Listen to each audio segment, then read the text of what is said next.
Hi, so ako lang padagan. Kapay ko suwat sa inyo. Pero hindi yung output, no? Sige, ako nilang ipakita right now. Sige, so let's start with the... Let me volume down the music. Let's ako din eh.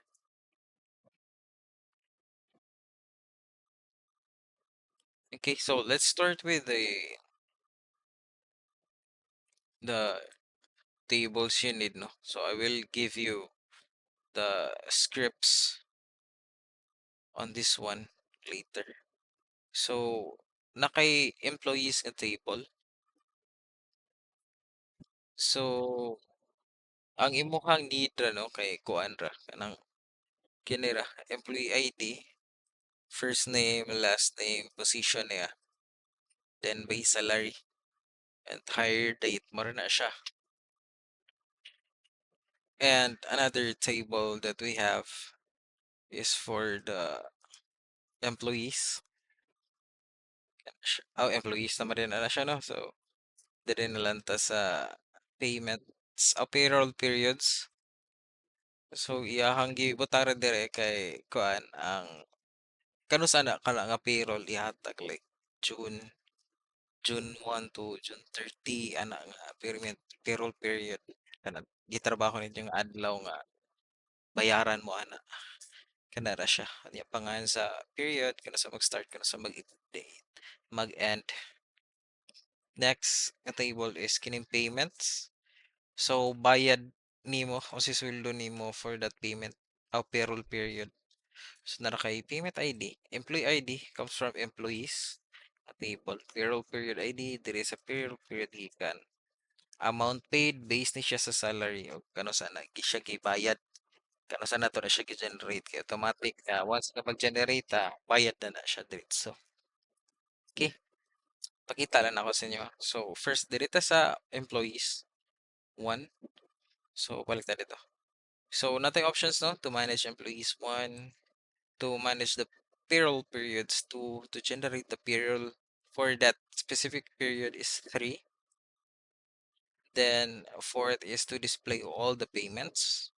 So tanang payroll period nga nabayran na to, mag-display dira. And then display a specific employee payment histories. For example, makita ni plan ninyo pangitaon ako payroll period akong na payment sa katong mga payroll periods ang gitrabahuan. So starts with manage employees lang ta. So pwede ta ka-add og employee. So add ta og Jane San Juan. Abay no? San Juan de los Reyes kaya wala. Kana man yung pangan. Position niya kay kuan. Accountant. Base salary kay mga around 60,000 maguro na siya ang kuan. Accountant. Hire date niya, pwede ta magbutag kung sa hire date atong ganahan diri no. So butang lang ta diri kuan lang. Na 1997 sa 1997 1991 month of July of 21 kana ana siya nahatiguang na na si kuan si Jason Juan de los Reyes. Kung i-display nato natong employees, madara nakita ra. Okay, mara na siya. Another option is to go to the main menu. No? So three. Kana, three.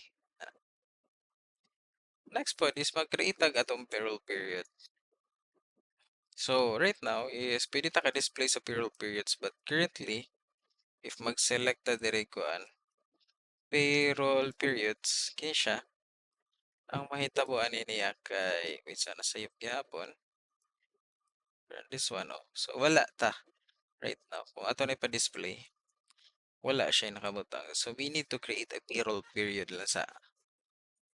So add type 1 to add a payroll period. So butang na dire June May man to no. So create a payroll for May 2025. So butang dire 2025 dash 05 dash 01, then butang ta dire 31 na. And sa May 31 mo ng May kana. So new payroll period created with ID of 4. So kato na is double check dire. Diba na na yung ID 4, 25. Okay na. 1, yeah, 31 siya nag-end. Yan kung ato na siya display. So let's create again for one for payroll period of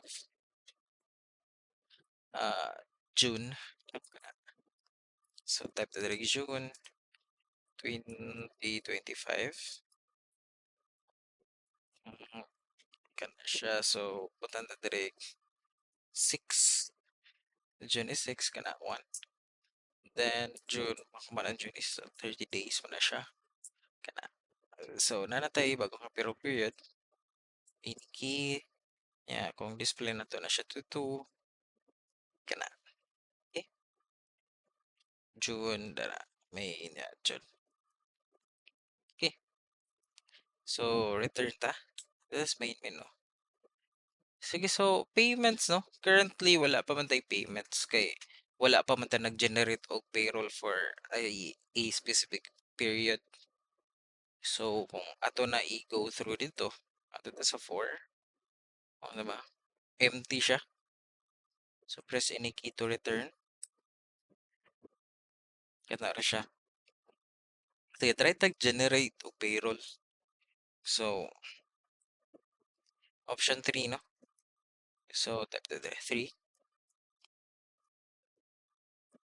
So, nita og payroll ID, payroll period ID, which is butang lang ta direct 4. So 4. Once mo ka mo enter ta ani, so pakiton ta mo. So diri ta payments mo to siya, no? Payments.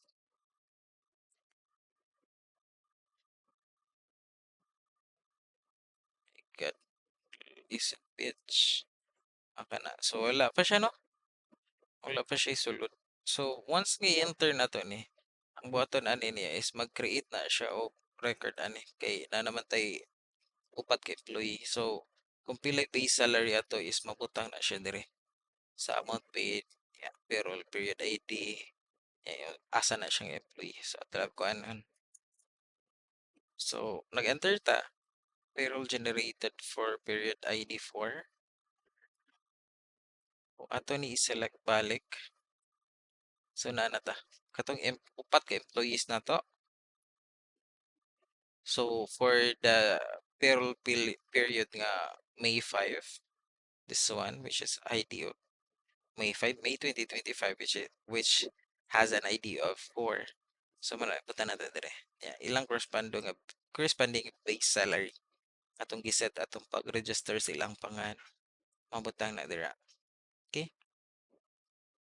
So mura to siya naka-generate na tag payroll. So kung ganahan nimo na tan-awon iyang kuan, the generate nato, no? So diri ta sa 4. So dara. For May 2025 bayad tag 450,000. So yaha kay 27,000, kini kanjando kay 120,000. Yakin kay Jain San Juan de los Reyes kay 60,000 kana. And also one thing, one feature pa niya no. Kay kini makapangit na ta for the specific employee. So bunatag 5 dire. So pwede na to ma-search payment payroll nga mga payments for these employees nga naka-save sa tong database. For example, for Kanjando, which is 3, diba? Kana na, nag-correspond siya ha.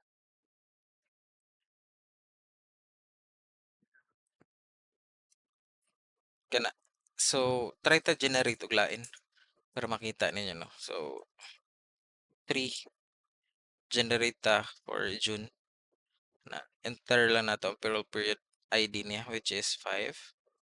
So, 5 generated na, no? Yeah, press any key to continue.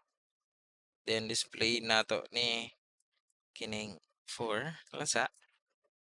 As you can see, doble na siya. So this is for June. So as you can see, June siya. June. Yeah, June. Then the next one is katong karaan katong May. Nato. A payroll period. So if magkuan ka no, kitaon nimo so diri lang kang Pelayo 1. Can see makita nimo nga katong kuan. Kato ning pag June, kato ning pag May. Siya. Or butangan, pwede ra pa ninyo butangan kung say payroll period niya dire. Currently kay ang date niya no, kay ang nagkalainan ra niya kano sa siya gi-generate. So pwede ninyo butangan dire unsa ning payroll period kana siya. So that is good for the kuan kanang for oral na nato nga quick bits lang sa inyo ano. So kabantay mo pag-create nato og ano, pag-create nato og payroll kay binuwan siya nga pagka-create og payroll. Pero pwede not ninyo na i-go forward no nga murag ang payroll period niya is twice a month siya. Kay ang mahitabo man gud ato kay kuan kung unsay naka-set sa sat sa imong base salary kay mao siya mabayaran kana siya. So ato lang ni panon. Akong giga to kay example employees nato kini 450,000 or kini 27,000. So ang makita mo diri sa tong payments kay kadto magong as is nga value niya which is na employee ID nga to 27,000 ang nasiyaha. So pwede niyo buhaton nga kuan siya bi-monthly siya nga kuan o bi-weekly di ay nga murag kininsinas ba. So kini 27,000 inig-generate og payroll kay dili siya 27,000 mga kuan na siya mga 18,500 of 18,000 ah 13,500 ni ana para katunga lang ba ihatag ana ni para murag kininsinas kinsinas. So pwede na niyo buhaton. So tip na siya for oral nato nga exam. Ang katupod katong inig-generate ninyo sa kuan no. Inigpakita din ninyo sa kuan. Pwede to nga ito kana for dito ta sa kining display employee lang. 5 or 2 lang. Yeah, yan na siya. So pwede niyo butangan kanus ani kining first nga record diri. Kanus ani nga payroll period parehara mo siya date nga gi-generate. So raw like kalainan. So pwede na niyo butangan say payroll period name katong June 2025 and or May 2025 na siya or pwede ninyo ilisan like payment history for employee ID number 2 na dili ni number 2 mga was dire pangalan ni niya kini ato kinsay number 2 na diba so muna hints for oral nato okay kana ra siya thanks if may pangutana kay chat lang sa through PM or dito sa G class